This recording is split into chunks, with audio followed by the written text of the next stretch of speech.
سڵاو ڕێز و خۆشەویستیم هاوڕێیانی خۆشەویستم بەخێر بێن بۆ ئەڵلقەیەکی نوێ بەرنامەی سفەرێک ژیری ئیدی لە مەودووە ڕۆژانی هەینی شەوانی هەینی بەرنامە سفەرێک ژیری بڵاو دەکرێتەوە تاوەکو لە شەمە بۆ هەینی داهاتوو هەواڵەکان کۆکەینەوە چکە زۆر جاری وە هەبوو ڕۆژانی پێنجشەم هەواڵ دەهات من دەبووە هەفتی داهاتوو باسی بکەم بۆی هەوڵ دەین شەوانی هەینی بەرنامە سفەرێک ژیری ببینن ئەو هەفتەیەش کۆمەڵە بابەتێکی سەرنجڕاکێشمان هەیە تا کۆتایی بینەر بن خۆشەویستانە بۆ دەستکەوتنی هەر پارچەیەکی ڤیدیۆ گەیم دەتوانن سەردانی دوکانی دارین گەیم بکەن لە شاری سلێمانی لەقیان هەیە و لە هەولێر جێستا لەقیان هەیە قە مۆبایل و ئینستاگرامی دارین گەیم لە دیسکریپشندانە ناوی ژیری بەکار بێنن دیسکاونتان بۆ دەکەن داشکانتان بۆ دەکەن لە کارتەکانی پلەیستیشن پڵاس یاخود ئەکسبۆکس یان لە یاریەکان سوودێکی گەورەی لێوەردەگرن یەکەم هەواڵی ڕۆژمان باسی کارەساتەکانی 2020 دەکەین کە لە هەموو کارەساتی کە ڕوویدا شتێکی باشیش لە بۆ ڤیدیۆ گەیم هەڕوویدا ئەویژەوە بووکەوە ڤیدیۆ گەیم بەگشتی جیهانی ڤیدیۆ گەیم پارەیەکی یەکجار زۆر زیاتری لەوەی کۆکریتەوە کەوە سینەما و وەرزش بێکەوە کۆیان کردیتەوە واتە ئەگەر بێت ئەو پارەی لە سینەما و سەڵبەرستی هینایە بەگشتی هەموو فیلمەکانی جیهان لەگەڵ ئەو وەرزشەی کە کرایە بە هەموو وەرزشەکانەوە ئەو پارەی کە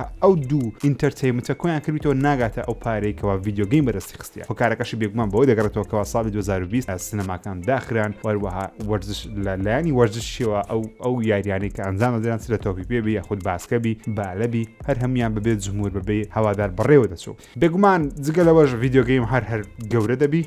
ئەو ساڵ نزگەی 179 ملیار دلار ئاڵوگۆڕی پارە لە ناو دنیای ڤیدیۆ گەیم کرا کە پارەیەکی یەکجار زۆرە 179 ملیار دلار ژمارەیەکی پێوانەیە خەڵک زیاتر لە ماڵەوە بوون ڤیدیۆ گەیمیان دەکڕین بە تایبەتیش کڕینی گەیم بە شێوەی دیجیتاڵی ئەو ساڵ شتێکی زۆر گەورە بوو واروە دەبی هەموو گەیبرانی کوردستانیش دڵخۆش بینکەوە دەبین ڤیدیۆ گەیم ئەو ساڵ بە هەر شێوازێکبی بە هەر جۆرێک بیتن لە پێش سینەما وەرزشیە کە بێکەوە کە وەرزش لە هەموو جیهان شتێکی یەکجار گەورەیە بە تایبەت لە کوردستان خەڵک حەز دەکات سەیری تۆک پێ بکە بۆ نمونە لە ئەمریکاش خەڵک حەز دەکات سەیری باسکە بکە بەڵام لە هەموو جیهان ڤیدیۆ گەیم ئێستا لەسەر هەموو شتەکانە بەهۆی ئەوەیکەوە ئەو ڕووداوانی 2020 ڕوویدا و هەروەها یەکێک لە یارەکانی ژەوێ بێگومان کۆنسوڵی نوێ بڵاو کرانەوە و هاتنە ژوورەوەی کۆنسوڵی نوێ و یاری نوێ و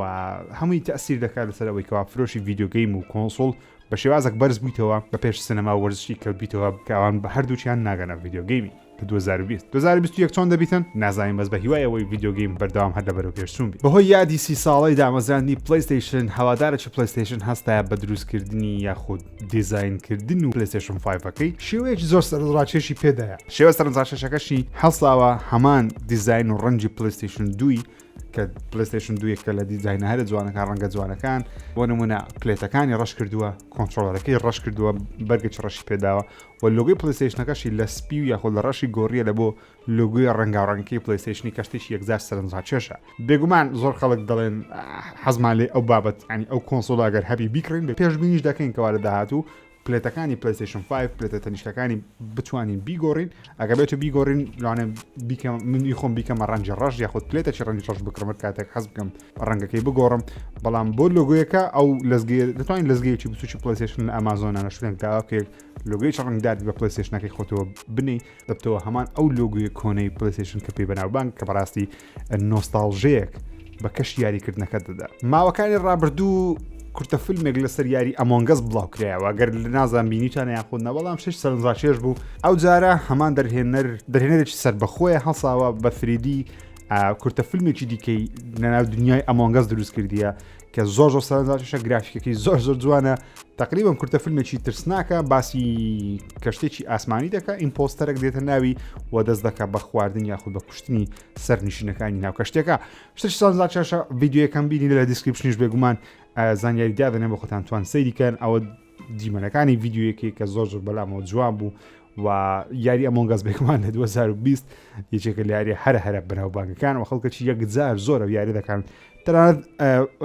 لە چەند ڕۆژی ڕابردوو مەقالێک بخوێندەوە لەسەرەوەی کەوا دەڵێ ئەوەندە بەناوبانگ بووە مامۆستا و قوتابیەکان بێکەوە لە هەموو دنیا قوتابیش لە خوێندنی ئۆنلاین ئەو یاریان کردیە کەواتە زۆر زار مامۆستا لە مەکتەبە پێ بڵێ کە یاریکردن شتێکی خراپە یاخودنا بەڵام ئێستا لەوانێ ئیجبار بن لەبەرەوەی تاوەکو تەڵەبەکان جویان لێ بگرن مامۆستاش بێتە ناو یاریەک ناو یاری ئەمۆنگەسی بە تەڵەبەکانی خۆی برێ بە گەیمەرەکانی خۆی برێ ئاها بکەنەوە هەمەکە چونکە ئەمۆنگەس یاریێکی زۆر سەرنجڕاکێشە و یاریێکی پێویستی بە قسەکردن هەیە پێویستی بە گفتوگۆی نێوان گەیمەرەکان هەیە و لەو ڕێشەوە مامۆستا قوتابی هەر کەسێک دەتوانێت پەیوەندێکی باش لە بینی خۆیان دروست بکەن نازم ئەمۆنگەستان کردی یاخود نە هەر لە کۆمنت بۆ چنی خۆتان بنووسن ستودیۆی 343 مایکرۆسۆفتی ڕاگەیاندکەوە ئەو هەواڵانە ئەو دەنگۆیانە دوورنە ڕاستی کە دەڵێن یاری هەیڵۆ ئینفینیت لە بۆ Xbox One بڵاو ناکرێتەوە بەڵکو وتی نەخێر وازم نەبینن بە عۆتەی سەری ساڵەکەی بە خۆشی بەڕێ مەبەستەکەی ئەوە بووکەوە نەخێر یاریەکە لە بۆ Xbox One وەکو چۆن پلانماندا نەبوو هەبڵاو دەکرێتەوە هۆکاری ئەوەی ئەو قسەی لە کوێ هاتی ئەو قسەی لە هەفتەی ڕابردوو هات کە لەناو تویتەر و لەناو سوشەڵ میدیا بەگشتی چەند دەنگۆیەک بڵاوکرێنەوەکەوە بەهۆی ئەوەیەوە Cyberpunk 2077 بەو شێوازە بە خراپی پۆرت کرایتە سەر Xbox One و PlayStation 4 کەواتە خەڵکەکی زۆر دەنگدانەوەی ئەویان دروست کردکەوە لەوانەیە هەیڵۆ ئینفینیتیش لە بۆ Xbox One بڵاو نەکرێتەوە تەنیا لە بۆ Xbox Series X بچووکە نیانەوێت توانە گرافیکێکی Xbox One بەکاربین کە توانای گرافیکەی بێگومان زۆر نزمتر لەسا Series X ئەو هەموو کێشە و گلیشە لە بۆ دروست نەبی خۆشمان زانینکەوە یاریەکە بە چەند مەرحەلەیەکی پڕکێشە تێپەڕ بووە مەسەڵەن کاتەکە ترێلەکەیان بڵاو کردەوە یەکەم جار خەڵکەکی زۆر لی نیگەران بوو گەیمپڵێکەمان کە بینی خەڵک دەی نیگەران و داوت گرافیکەی بۆ شێوازە جوان نییە دواتر یاریەکە دواخرا لە بۆ 2021 گوتیان لە ناوەڕاست یاخود بەهاری 2020 وڵات دەکەنەوە دواتر دەرهێنەری یاریەکەی کارەکەی خۆی بەجێ هێشت یاخود دوورکەوتەوە لە پرۆژەیە یاریەکە دووبارە دواخرا ئەوجار دەڵێن لە پاییزی 2021 وڵات دەکرێت بەڵام ستافی 343 ستودیۆ 343 مایکرۆسۆفتی بە فەرمی ڕاهێنگایان نەخێر یاریەکە بڕیارە لە پاییزی 2021 لە بۆ Xbox One Xbox Series و هەروەها PC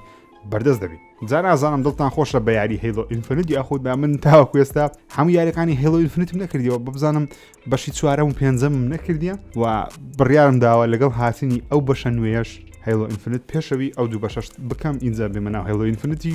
پێم وایە یاریی شەو چی عاشقی یاریەکانی هەیڵۆیە لە کۆمنت بۆ چوونی خۆی با بنووسی هەواڵە چێشم هەیە گەیمەرە هەڵساوە بە دروستکردنی ستایل یاری Cyberpunk لەسەر شێوازی گەیمپڵەی PlayStation 1 کە شتێک سەرناڵشە مەسەڵەن دەزانینکەوە Cyberpunk لەسەر PlayStation 4 و Xbox One بەتەواوەتی کار ناکە یاخود زۆر بە خراپی کار دەکات لە چاو PlayStation 5 و Xbox Series X یاخود لە بۆ PC کە پێویستی بە توانایەکی هاردوێردێکی بەهێزە تاوەکو بە جوانی کار بکە جایەکە کەڵساوە بەدانانی دروستکردنەوەی تقریبا هەندێک لە گەیمپڵەی یاریەکەی لەسەر شێوازی PlayStation 1 کە سەرنجڕا کێشە پیکسڵیە چوارگۆشەیە لا کێشە نییە ڤیددیوەیەەکە شتێک سەرنجڕا چێژ و بەلامەوە تەنانەت یەکێک لە بەگە هەرە بەناوباگەکانی دروستکردی ئەویژەوەی کاتێکە سیارە خۆی لە کارکتەکەی دە سیارەکە دەستە ئاسمانێ ئەو بەگە ئەو کێشەیە بەڕاستی لە ناوی یاری Cyberpunk هەیە من خۆم جارێک توش بیمە زۆر گەیمەری توش بینە هەتا هەڵساوە ئەوەشی وچ خۆ دروست کردەوە کە سەرنجڕا چێژە هەروە هەوڕیان لە هەر لەسەر یاری Cyberpunk بۆ فەرمی کەوە یاریەکە تاوەکو ئێستا 13 ملیۆن کۆپی لە فرۆشرایە کە یەکە لە پرفرۆشتنی یاریەکانی ئەو ساڵ ئەو 13 ملیۆن کۆپیە لە پاش ئەوەش ناوانەیە بێتن کە ئەو کەسانی داوای پارەکانی خۆشیان کردیتەوە مەسەڵەن لە چەند هەفتەی ڕابردوو باسمان کردکەوە یاری Cyberpunk بەهۆی خراپی کارکردنی لەسەر PlayStation 4 و Xbox One خەڵکەکی زۆر داوای پارەکانی خۆیان دەکەنەوە بۆیش کۆمپانیای سۆنی وتی هەر کەسێک دەوێت داوای پارەی خۆی بکاتەوە ڕیفەندەکانی خۆیان بنێرن نامەی ڕیفەند بنێرن پارەکەیان وەردەگرنەوە تەنانەت سۆنی یاریەکەی هەر سڕیەوە لە PlayStation Store تاوەکو ئێستاش بە سراوەیی مایتەوە تا یاریەکە بەردەستنێنە ناو PlayStation لەمەودا ئیدەی بە دیسک بکردن نای بە دیجیتاڵی بیکڕێت هەستا Xbox One یاریەکە هەرمایە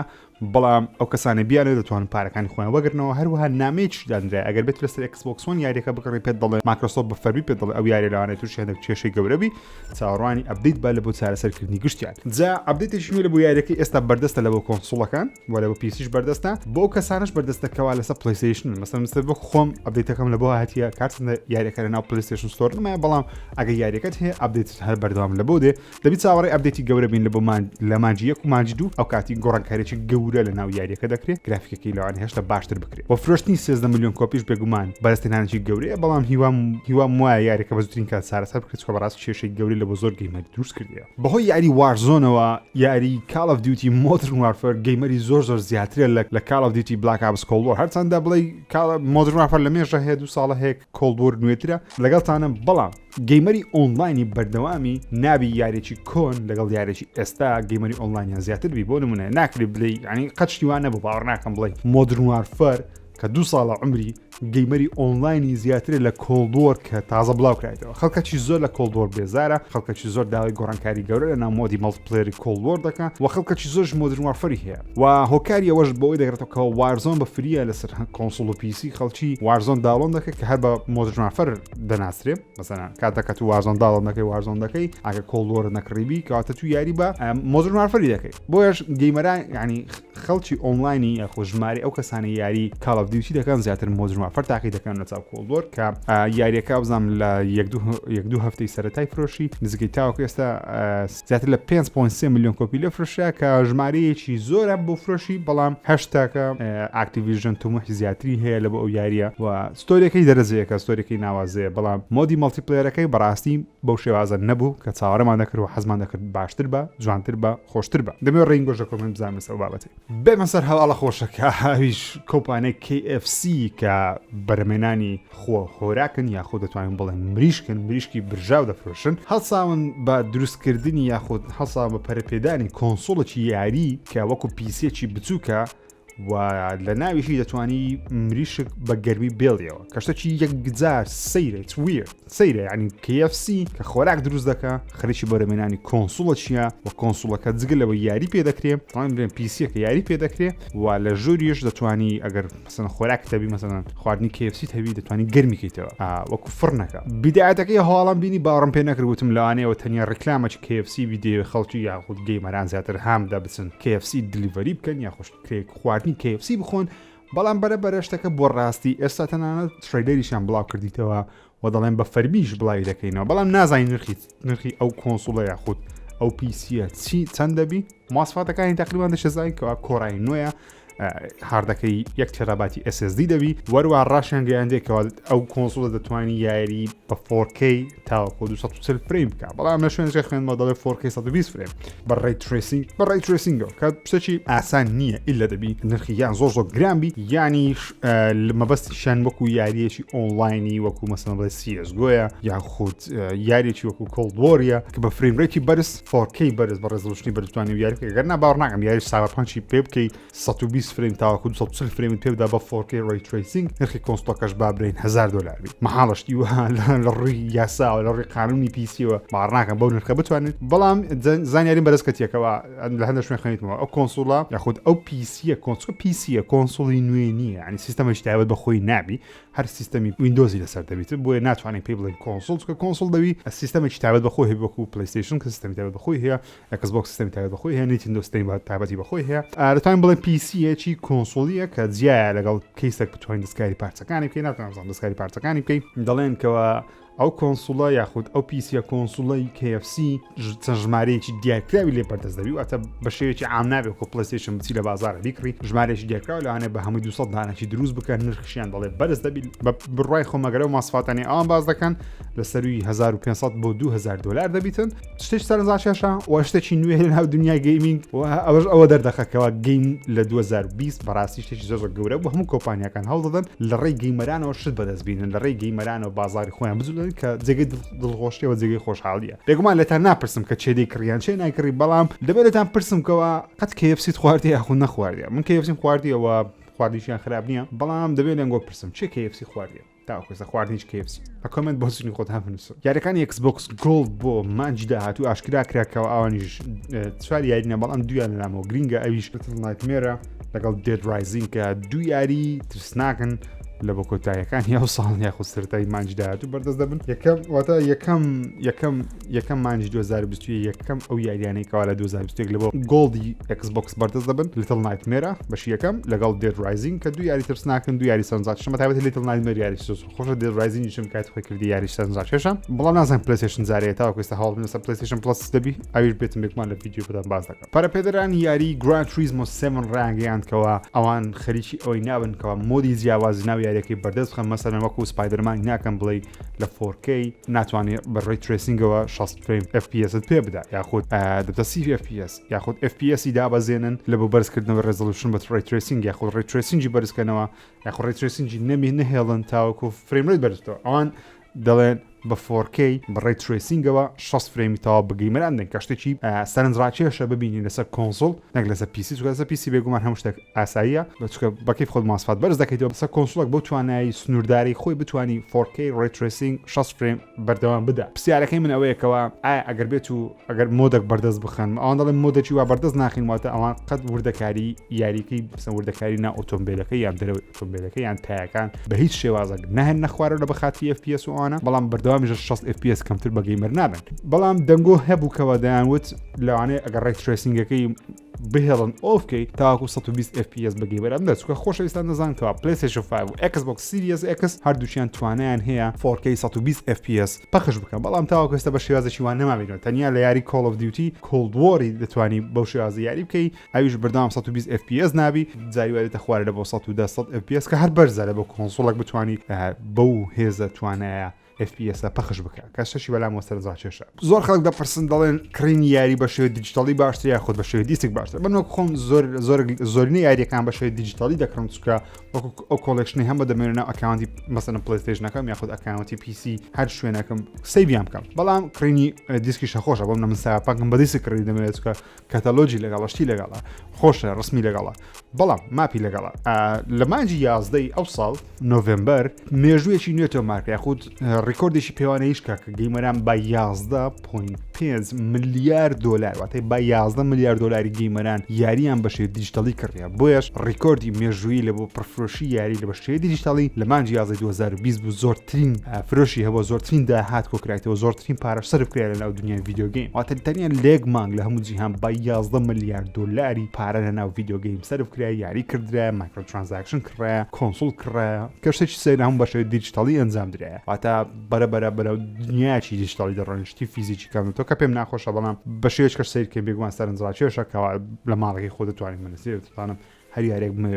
بەبێ ئەوی بچمە دەرەوە لە ماڵەوەتوان بیکڕم شتێک سەرنجڵاتشە دەمێتتان پرسم حەز دەکەن ئێوە یاری بە شێوەی دیسک بکڕن یاخۆ بە دیجیتالی چکە بە دیجیتالی بکڕین ناتوانێت بیفرۆشیەوە بێگومان دەبی یاریەکە لە ئەکاونتەکە بیداکە ئەکاونتەکە دفرۆشی بەڵام بە دیسک دەتوانین خۆت دووبارە بیفرۆشیەوە دەستی دوو خەڵکیش حەز دەکە یاری بەدەستی دوو بکرێت چکە نرخی هەرزانتە چکە یاریەکان نرخیان بەرەبەر لە بۆ 70 دلار و ئەوانە دەڕۆن هەواڵەشکەم هەیە لەسەر یاریەکی زۆر چاوەڕوانکراوی خۆم کە یاری ریترناڵە ئەو یاری تایبەتە بە PlayStation 5 و بڕیارە لە مانجی 2021 تایبەت بە PlayStation 5 بڵاو بکرێتەوە هەرچەندە گەیمپڵەیەکی نوێیان بڵاو کردەوە تۆزێ لە گەیمپڵی یاریەکەی نیشان دەدا کە یەکەم جارە گەیمپڵەیەکی بەو شێوازە ببینی پێشتر تەنیا گەیمپڵی تریلەرمان بینی و ئەو جارە گەیمپڵی تەواوە گەیمپڵەیەکە کە بینیم جوڵەی زۆر تێدایە ئەکشنی زۆرە بازدانی زۆرە لوپ یاریەکە لەسەر ستایلی لوپکردنەوەیە و یاریی ئەکشنە بەردەوام دەبی تەقە بکەی بجوڵەی درندەکانە ناو بی بەڵام یاریەکە کێشەیەکی هەیە ئەویش نرخی گرانە نرخی 70 دلارە بۆ یاریەکی نوێ کەوا بەو شێوازە بەناوبانگە تەنیا دوو تریلەری لێ بڵاو کرایتەوە تەنیا لەسەر PlayStation 5 بەردەست لەسەر PlayStation 4 بەردەست نابی پێم وایە ئەو یاریە بۆ شێوازە سەرکەوتو نابی کە بڵێ من حەز دەکەم سەرکەوتو بی بەڵام بەو ئەکیدی بۆ شێوازە سەرکەوتو نابی چکە باوەڕ ناکەم هەموو کەسێک بچی 70 دلار بە یاریەک بدەکە لەوانەیە بڵێ شەرنی و یاری خۆشی دەرچی باشیش دەرچی من نازانم سۆنی چۆن بیر دەکاتەوە بەڵام پێم وانی پێم باش نەبوو کە ئەو یاریان بە 70 دلار دانا پێم وابوو ئەو یاریە 60 دلار بە یاخود 50 دلار بە تاوەکو گەیمەرێکی زیاتر بتوانی بیکڕێت چکە بەڕاستی یاریەکی نوێ بە 70 دلار لەوانەیە ئەو فرۆشەی نەبی کە یاریەکە پێ بڵێن یاری سەرکەوتووە چکە مثلا God of War بە 70 دلار دەبی ئەکید God of War نوێ نرخی 70 دلار دەبی بەڵام یە God of War دەفرۆشێ تەنانەت وەکو کێک دەفرۆشێ ڕۆژیەکە بەلایکمی لە 3 ڕۆژ 4 ڕۆژی بیدایەتی 5 میلیۆن کۆپی هەلێ دەفرۆشێ بەلایکمی جگەلەوەی لەوانی زیاتریش بێ مثلا سایبەرپانک بە 60 دلار 13 میلیۆن کۆپی لێ فرۆشایە لە کەمتر لە مانگەچی بەڵام ریترنال کە من زۆر چاڕوانی وێ دەکەمە بێگومان لە ڕۆژ یەکەمی ژیارەکە دەکڕم بەڵام بێگومانم لەوەی کەەوە ئەو فرۆشەی نابی کە سۆنی چاوەڕێ دەکەم و هیوادارم سۆنیش بیت لە نرخ یاریەکان بکات هەرچەندە سۆنی بە فەرمی ڕاگەیاندێکەوە هەموو یاریەکان نرخیان 70 دلار نابی بۆ نمونە Destruction All Star نرخی 70 دلار و بەڵام سۆنی ڕاگەیان لە مانجی دوو لەگە PlayStation Plus لەسەر PlayStation 5 دیکەنە بە خۆڕایی بۆتە پێویست ناکە پارە دێ بۆ نسپایدەرمان مایلز مۆرالز نرخی 50 دلار بوو لە زیاتی 60 دلار 70 دلار چکە یاریەکە کورتتر بووە لەوانەیە بەپێی یاری بەپێی کاتی یاریەکەی بەپێی چەند درێژە بەپێی چەند پارەی سەرف کرا لەوانەیە نرخەکان بگۆڕێن بەڵام بە بڕای من 70 دلار زۆرە بۆ یاریەکی نوێی بۆ شێوازە کە تەنیا دوو تریلەرمان دەبینیە مارکتینگەی زۆرمانی نبینیەوە گەیمەرێکی زۆریش ئاشنای ئەو یاریە نیەوە چاوەڕێ ئەو یاریە ژانەیە نەکە یەکمەوە سان چاوەڕێ یاریەکەم چکە ستایلەکەی بەدڵە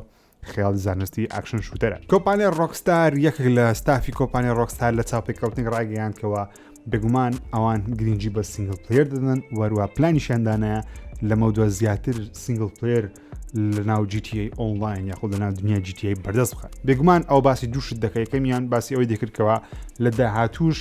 ڕۆکستار بەردەوام دەبێت لە دروستکردنی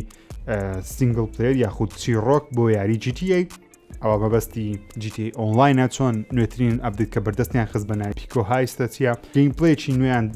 دانا ماپێکی نوێیان دانا چیرۆکێکی نوێیان دانا بەڵام لەنا مۆدی ئۆنلاین بوو واتە سینگل پلەیەر هەگرینجان پێدا دووەم قسەشی ئەوە بوو ڕۆکستار وتی لە داهاتووش لەناو دنیای GTA لەناو چیرۆکی GTA ئێمە بەردەوام گرنگی بە چیرۆک و های کواڵەتی چیرۆک دەدەین واتە چیرۆکی زۆر بەرزن بێگومان لێرە مەبەستی GTA داهاتووە جا GTA داهاتوو GTA 6 دەبی GTA ناوەکەی دەگۆڕن هەرچی بیتن ئەوە هینتێکە بۆ داهاتوواتە لەوانێ 10 ساڵێت کە بی GTA 6 بڵاو بکرێتەوە بەڵام مەبەستی لەوەیەکەوە گەیمران دڵنیا دەکاتەوە ڕۆکستار بەردەوام دەبی لە بەرهێنانی GTA وە چیرۆکی GTA ژەدای هەبەر بەردەوام دەبیت چکە هۆکاری ئەوەش ئەو قسەی لەبەرچ کرد ئەو قسەی لەبەرەوەی بوو لە چەند هەفتەی ڕابردوو زۆر خەڵک نیانوت لەوانەیە GTA 6 کە بڵاو بکرێتەوە تەنیا و تەنیا مۆدێکی ئۆنلاینی گەورە بیتن ستۆریەکەی بۆ شێوازەبی کە خۆت کاراکتەرەکە دروست دەکەی وەکو چۆن ئۆنلاینەکە خۆت کاراکتەر دروست دەکەی چنا دنیاەکەی دەگەڕی لەوانەیە بەو شێوازە مختن وەکو سایبەرپانک خۆت کاراکتەر دروست دەکەی خۆت چیرۆکان دەبینی بەڵام هەمووی ئۆنلاین دەبیتن کاراکتەرەکان زۆری بەشەی ئۆنلاین دەبیتن واتە سینگل پلەیەری نابی ڕۆکستار بەو قسەی وەڵام دێتەوە کە سینگل پلەیەر لەلایوان هەگرینگە هەر مهمە هەگرنگی پێدەدەن کە ئەوەش جێگەی دڵخۆشی خۆشحاڵیە بۆ ئێمە گەیمەران بێگومان ڤێژنی FIFA 21 بۆ PlayStation 5 و Xbox Series بڵاو کرایەوە کە جیاوازێکی زۆر گەوریان نییە لەگەڵ PlayStation 4 Pro و Xbox One X بەڵام ئەیدە فیفاە و حەزشم نێنێ باسی بکەم لەبەرەوەی پارەپەرستەکی سەیرەی ئەی ئەوساڵ لە فیفای گۆڕانکاری زۆر گەورەی نەکردیان چاوەڕێمە من چاوەڕێ FIFA 22 دەکەم کە دەڵێن بە تایبەتی بۆ PlayStation 5 و Xbox Series دروست دەکرێتن کە گرافیکی زۆر بەرزتر دەکرێتەوە دەمێ بزانم دەمێ ببینم بزانم کو دەرەتی دوایین هەواڵشم لەسەر هەواڵەکی فیلمێک دەبیتن ئەویش کۆمپانیای Warner Brothers کە خاوەنی زنجیرە کارتونی لونلی تونسە زنجیرە کارتونەکان لولی تونسە ڕاگەیاندکەوە فیلمی کایۆتی ڤرسز ئاکمێ لە ساڵی 2023 بڵاو دەکەنەوە بێگومان لەوانێ زۆربەتان نەزانن کایۆتی ڤرسز ئاکمەی چێە بێگومان ئەوانەنە ئەو گورگیە کە لە ئەمریکا پێ دەڵێن کایۆتی گورگە نازانم زۆر حیوانەکە بەڵام دەزانکەوە بەردەوام بە دوو باڵندەکەی دەکەی کە دەڵێ پیپ تاوەکو ئێستا فیلمێکی سینەمایی لە بۆ ئەو کاراکتەرانە دروست نەکرێ بەکار هاتێ لە ناو فیلمی دیکە بەکاراتێ وەکو زنجیرە تەلەڤیزیۆنی بەڵام وەکو فیلمێکی سینەمایی کە لە سینەما نمایش کرابی یەکەم جارە ئەو کارە دەکرێەوە بڕیار لە ساڵی 2023 نمایش بکرێ و پێم سەیرەکەوە Warner Brothers ڕای نەگەیاندیە ئەو فیلمە لە بۆ HBO Max دێ یاخۆ نەتەنیا دەڵێت سینەما دێ پشت سەرنجاتی شەکەواتە ئەوە فیلمێکی چاڵ سینەماییە چیرۆکێکی زۆر سینەمایی دەبیتن و لەوانەشە ساعتێک و سی خولەک بیتن بەڵام چیرۆکی چۆن دەبی چۆن نابی قسە دەکەن قسە ناکەن ئەوە نازانم جارە معلوماتی نوێ ئەگەر هەشتێکی نوێ بەرزکەت بێگوان بۆتانی باز دەکەم خۆشەویستانم زۆر سپاسان دەکەم گەیشتین بە 7,000 سابسکرایب هیواداریم بە زووترین کات بگەین بە 100,000 سابسکرایب سپاسی یەکە بێکەتان دەکەم چای یەکە بێکەتان ماز دەکەم بێگومان ژیر بەردەوام دەبین لە بڵاوکردنەوەی ڤیدیۆ ڕۆژانە ئەپلۆدی ڕۆژانەمان دەبیتن تاوەکو دەگەین 100 سابسکرایب ئینشاڵڵا و کاتیش زۆر ستایلێکی نوێ لەناو یوتیوبی کوردی ئینشاڵڵا پێشکەش دەکەین ئەوەش کۆتایی بەرنامە سفرێک ژیری بوو هەر زانیاریەک لەسەر ئەو معلوماتانەی کە باسم کرد لە دیسکریپشن دامنیان مەقالەکان دەتوانن بیانکەنەوە سێرچیان بکەن لە گوگڵی زانیاری بەرز بخەن و سپاسان دەکەم گەر لە سوشال میدیاش لە تیکتۆک سناپچات ئینستاگرام وەروە پیجی فەیسبوکەکەم تویتر فۆلۆم بکەن تاکو ئاگداری زۆرترین و نوێترین زانیاریەکان مەرە کاتێک کە بڵای دەکەمەوە ڕێز خۆشەویستم قوڵ بکەن تا بەرنامەی داهاتوو خواتان لەگەڵ